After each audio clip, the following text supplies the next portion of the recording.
నేను అమలాపురం నుంచి వచ్చాను ఇక్కడికి. అది యాక్చువల్లీ నేను ఎంఎస్సీ కెమిస్ట్రీ చదివాను.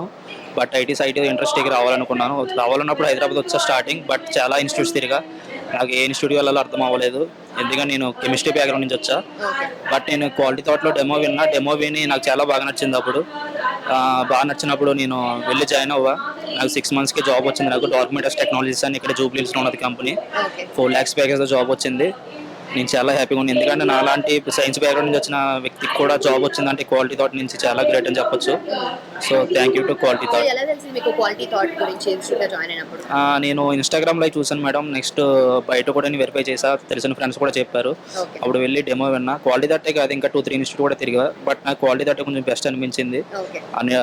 అంటే మిగతా ఇన్స్టిట్యూట్ కంపేర్ చేస్తే. అప్పుడు క్వాలిటీ థాట్‌లో జాయిన్ అయ్యాను. ఓకే. సో ప్లేస్‌మెంట్ టీమ్ అనేది సెపరేట్‌గా ఉంది. ప్లేస్‌మెంట్స్ గురించి ట్రైన్ చేస్తూ ఉంటారని చెప్తారు కదా! సో ఎలా అనిపించింది అదంతా మీకు? నాకు ట్రైనింగ్ అయిపోయిన తర్వాత 3 మంత్స్ ఖాళీగా ఉన్నా మేడం. జాబ్స్ చాలా ఇంటర్వ్యూస్ అటెండ్ చేశా. బట్ నేను ప్రతి దాంట్లో ఫెయిల్ అవుతున్నా. వాళ్ళు వెళ్ళి ప్లేస్మెంట్ టీమ్స్ అన్ని కొత్త ఇంటర్వ్యూస్ అని వెళ్ళి పెట్టేసి షెడ్యూల్ చేస్తూ ఉంటున్నారు. అలా చాలా ఇంటర్వ్యూ షెడ్యూల్ చేశారు. 10-15 ఇంటర్వ్యూస్కి వెళ్ళా. 15th ఇంటర్వ్యూకి సక్సెస్ అయ్యా నేను. సో బయట అయితే మనకు వాకింగ్ డ్రైవ్స్ లేవు మేడం. వాకింగ్ డ్రైవ్స్ ఉంటే ఒక జాబ్కి 100 మంది వస్తున్నారు, 1000 మంది వస్తున్నారు. బట్ ఇక్కడ క్వాలిటీ హోటల్ ఏంటంటే ప్లేస్మెంట్ సపోర్ట్ బాగా ఉంది.